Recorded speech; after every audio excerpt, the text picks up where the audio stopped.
Outubro de 1910. Lisboa aguardava impaciente e tensa uma revolução.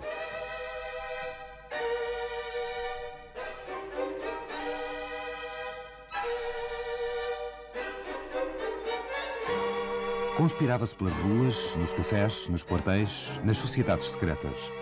Burgueses e operários, civis e militares, a classe política e a sociedade civil esperavam-na a qualquer momento. Uns hesitavam ainda. Outros, monárquicos, olhavam com desconfiança os crescentes sinais da sua preparação. Mas o povo de Lisboa, os soldados e os marinheiros, enquadrados pela carbonária, pressionavam a eclosão do movimento revolucionário. Só o governo parecia não se preparar para nada.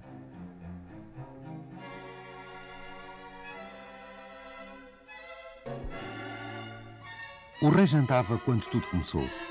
A Lisboa cosmopolita, republicana e jacobina acordou triunfante no dia 5 de outubro. A República é, aliás, uma coisa só sua. Mudou a bandeira, o hino, a classe política. A monarquia velha de 8 séculos é deposta para não mais voltar. Qual era o projeto desses revoltados? Por que é que venceram com tanta facilidade? O que é que fizeram do que prometeram para ganhar? O que é que realmente mudou em Portugal?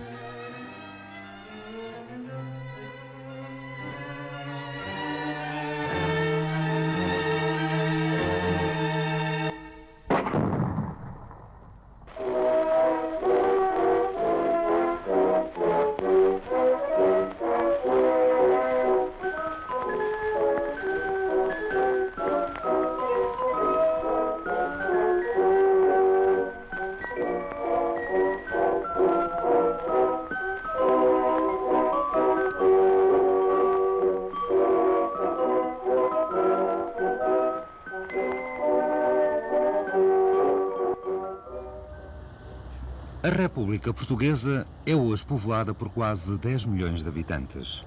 Há 75 anos viviam sob a monarquia cerca de 6 milhões. A população portuguesa, nas primeiras décadas do século, manifestava grande dificuldade de crescimento. À elevadíssima taxa de mortalidade infantil, às epidemias, juntava-se um aumento crescente da imigração, estagnando o crescimento populacional. A imigração para o Brasil e para a América atingia números nunca alcançados e só ultrapassados mais tarde pelos surtos imigratórios para a França nos anos 60. 68% dos portugueses viviam em aglomerados populacionais com menos de 1000 habitantes.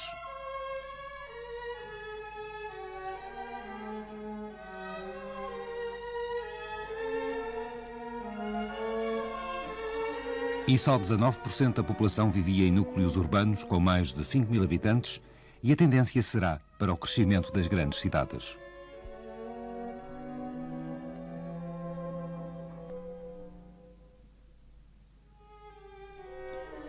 80% da população vivia no campo e só 20% era de condição urbana, e destes, mais de metade vivia em Lisboa e Porto.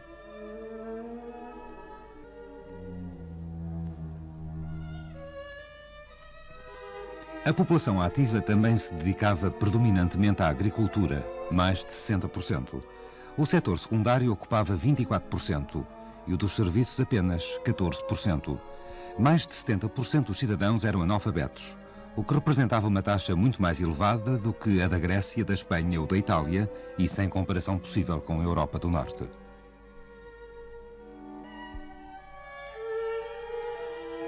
Lisboa e Porto eram as maiores concentrações populacionais e os grandes polos de atração dos movimentos migratórios do campo para a cidade.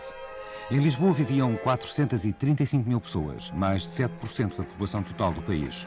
O Porto não chegava à metade, com os seus 194 mil habitantes. Lisboa era a sede centralizadora do poder político. No Terreiro do Paço estavam os ministérios e sob as suas arcadas girava a vida política.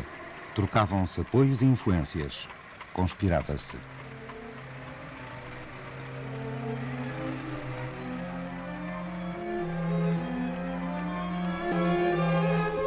No Parlamento, as discussões entre os partidos monárquicos começaram a ser sobressaltadas com a eleição de alguns deputados republicanos.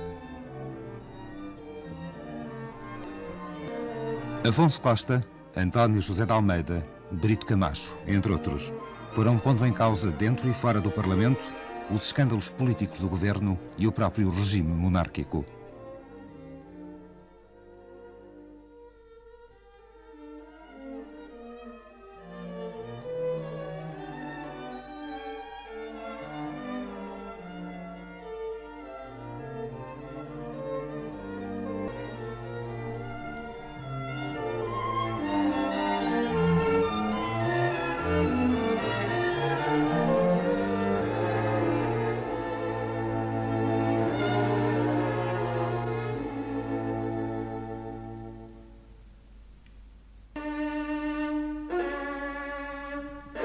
No Palácio das Necessidades vivia a família real portuguesa.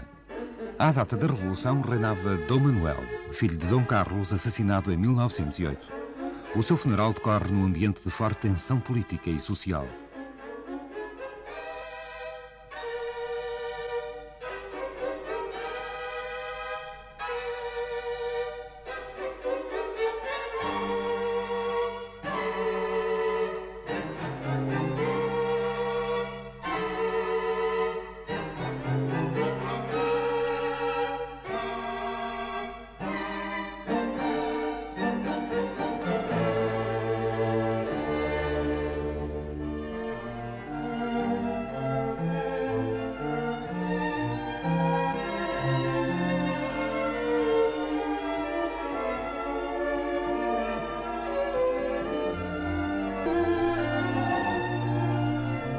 O jovem e inexperiente rei com que terminaria a monarquia portuguesa procurou em vão, sob a influência de sua mãe, a estabilidade política que garantisse a sobrevivência da coroa. Lisboa era o centro da vida política nacional e o confronto final entre monárquicos e republicanos não envolverá o resto do país. A revolução que aqui nasce é aqui planeada e executada, sem contar nem planear o apoio da província. A monarquia vivia desde meados do século num sistema de rotativismo bipartidário. Os regeneradores, chefiados por Índice Ribeiro, e os progressistas de José Luciano de Castro alternaram-se no poder durante as últimas 2 décadas do constitucionalismo monárquico. Divergiam mais em clientelas do que em programas e, por isso, as sucessivas mudanças de governo não representavam significativas mudanças políticas. O rotativismo tornara-se uma estéril sucessão de governos semelhantes. As eleições eram sempre uma burla, a que normalmente vinham associados atos de violência.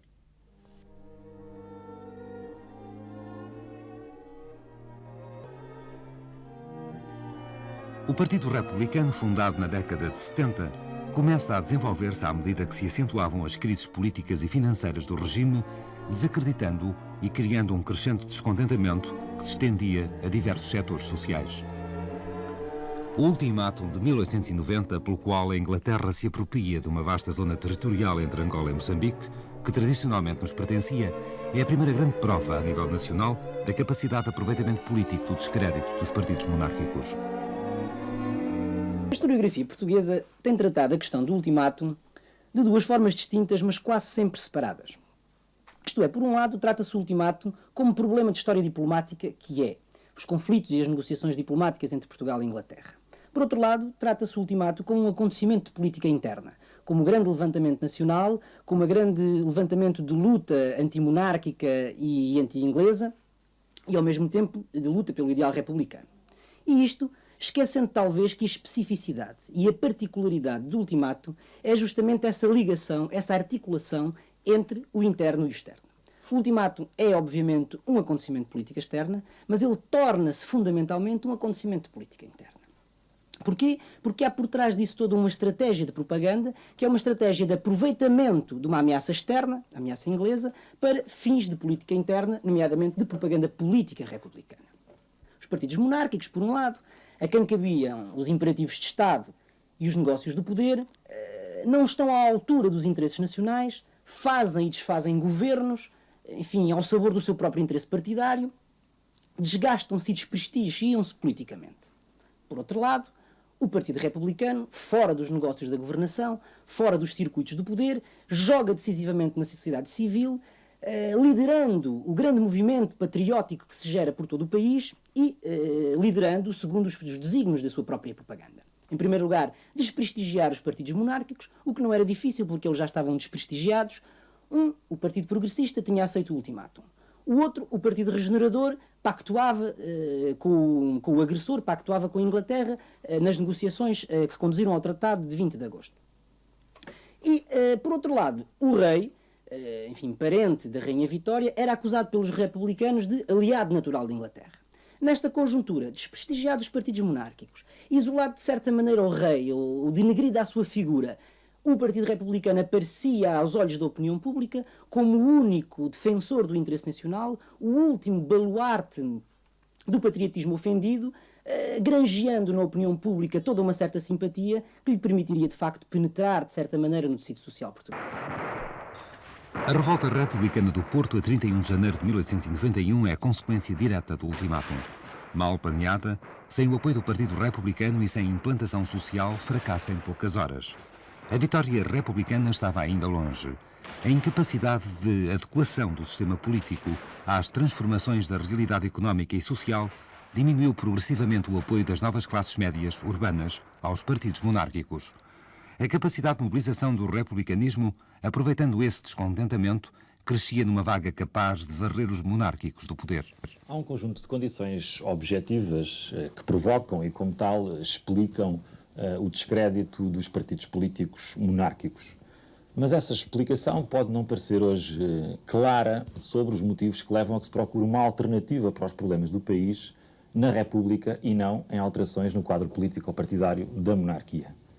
A questão política central, nos anos de 1900 e 1910, tornava-se cada vez mais a questão do regime. E porquê? Enfim, basicamente porque os partidos políticos monárquicos esgotavam-se num rotativismo repetitivo e sem soluções para os problemas nacionais e foram afastando de si cada vez mais um leque vasto de grupos sociais. A solução para esses problemas na altura não se encontrava, como hoje em dia, numa deslocação de voto mais para a esquerda ou mais para a direita no quadro do regime, mas aparecia cada vez mais como uma procura de solução fora do quadro do regime, isto é, e portanto, na República. É isso que explica o crescente apoio em grupos e forças sociais que os republicanos vão conseguir no período de propaganda e inicialmente a seguir ao 5 de outubro. Mas também é isso que explica, em certa medida, os problemas que a República vai ter quando procede a uma clarificação do seu programa e dos seus projetos políticos quanto às debilidades da base social de apoio que a sustentavam no poder. A decadência a que a monarquia tinha conduzido o país, contra a qual os republicanos propunham um certo nacionalismo e uma certa ideologia colonial mesmo. O tema dos poderes ocultos, ou seja, da ligação subtil entre o trono e o altar, contra a qual os republicanos propunham um anticlericalismo. A corrupção generalizada, administrativa, eleitoral do regime monárquico, contra a qual, obviamente, os republicanos propunham uma certa probidade no fazer política. E, finalmente, o caráter tirânico do regime, a tirania a que a própria ditadura de João Franco parecia dar razão, contra a qual, obviamente, os republicanos propunham a democracia. Em 1906, Dom Carlos chama João Franco para formar governo.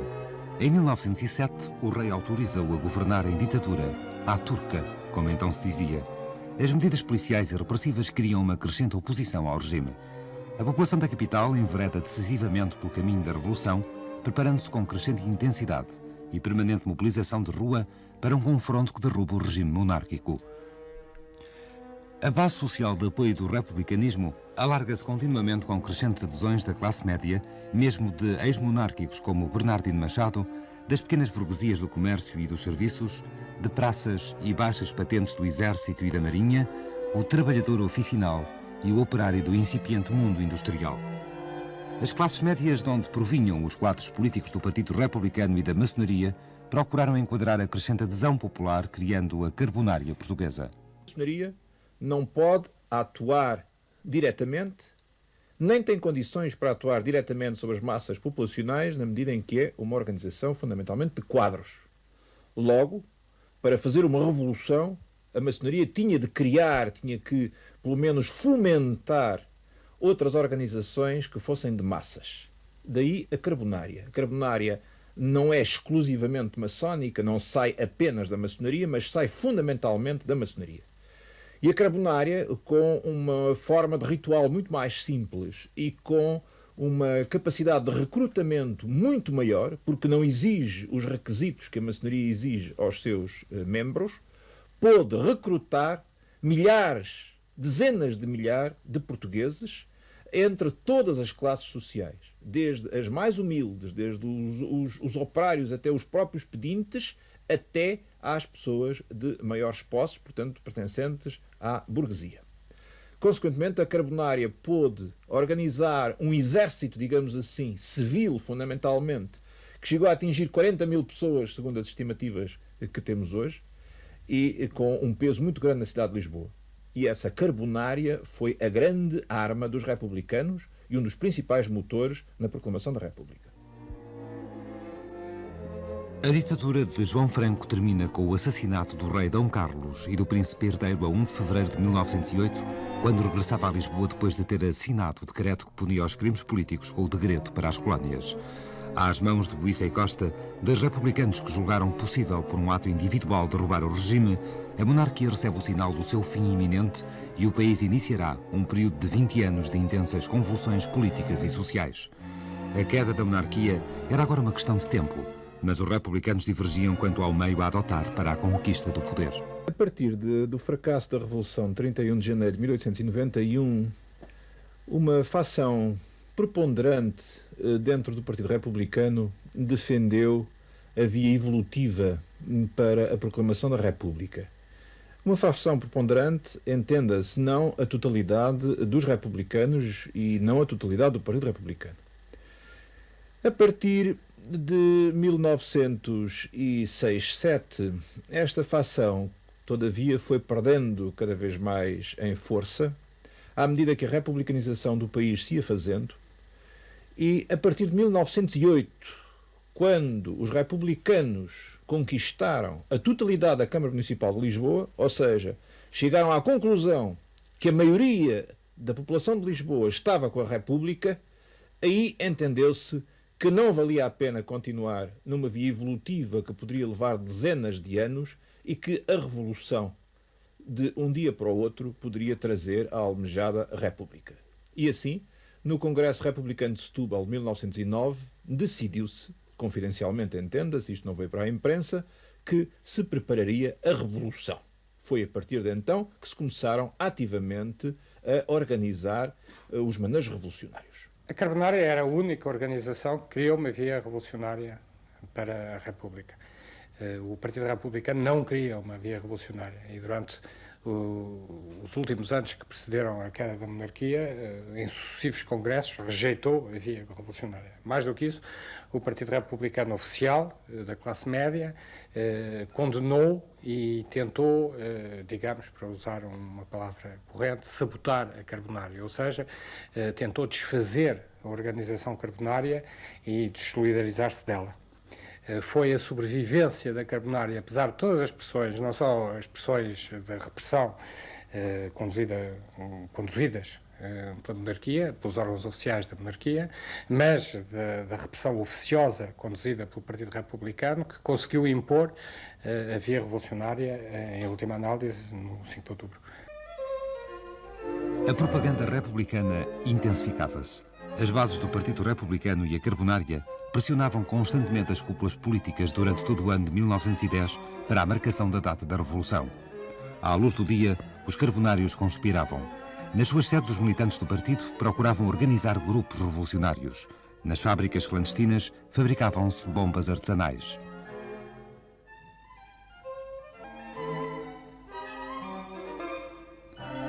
Por fim, a Revolução é marcada e sai para a rua na noite de 3 para 4 de outubro. Era agora a altura de mudar os símbolos nacionais. A bandeira, o hino. Rapazes, vejo simular ao princípio da avenida uma bandeira republicana, acompanhado de muito povo de tropa. Vitória, rapazes, vitória! Viva o Machado Santos! Viva o Capitão Fala! Viva o Presidente Caçadas! Camaradas, a razão triunfou. Aponham-se as armas dos senhores soldados em prol da República. Viva da lição pela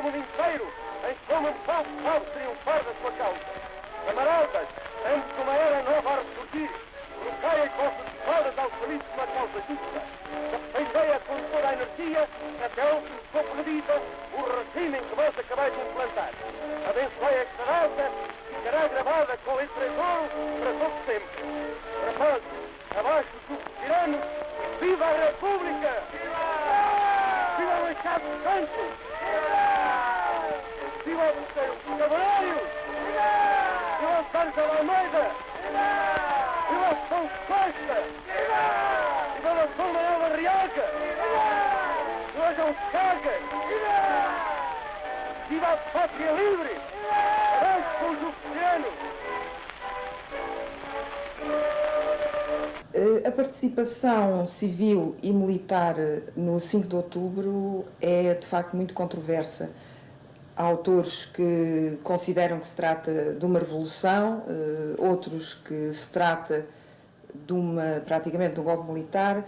No entanto, se analisarmos detalhadamente os acontecimentos, apercebemos de que a vitória das forças republicanas no 5 de outubro é resultado de uma organização de massas muito cuidadosa e que foi levada avante pela Carbonara e pela maçonaria. No entanto, a participação de algumas unidades militares foi fundamental e, sem elas, provavelmente os acontecimentos não teriam levado o rumo favorável à República que levaram. E, nomeadamente, a participação de unidades com peças de artilharia que decidiram a batalha na zona que é atualmente o Marquês de Pombal. A Revolução de 5 de Outubro foi feita por uma espécie de militares, os sargentos e os soldados, com algumas patentes mais baixas do corpo de oficiais, tenentes capitães. Depois da República instituída, houve uma reação institucional do Exército que, em certa medida, tomou a expressão monárquica, ou seja, grande parte do corpo de oficiais, ou grande parte, uma parte do corpo de oficiais que tinha sido franquista e que tinha sido depois carlista e juscobutista, fez as incursões monárquicas com Paiva Coceiro.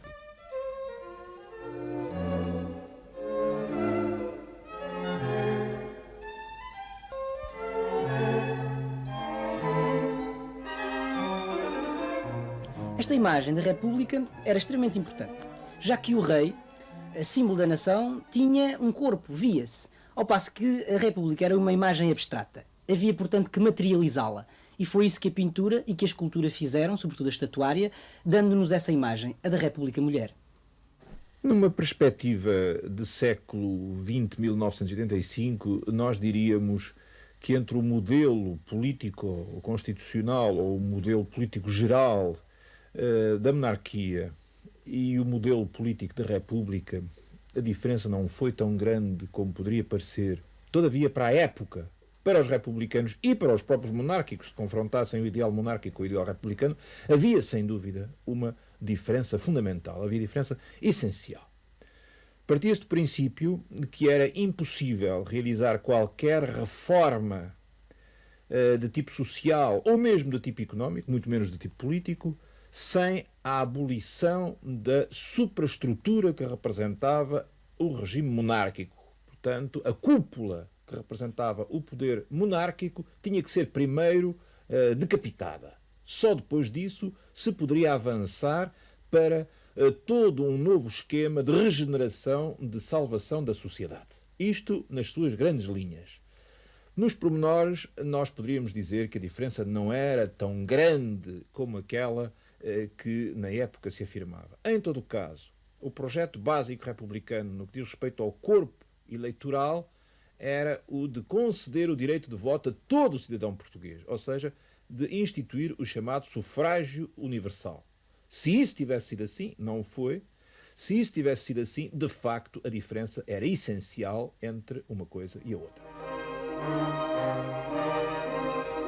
Depois da euforia dos vitoriosos, das adesões sinceras e das calculistas, da formação do governo provisório, os políticos republicanos dividem-se quanto ao destino a dar à República e à mobilização popular.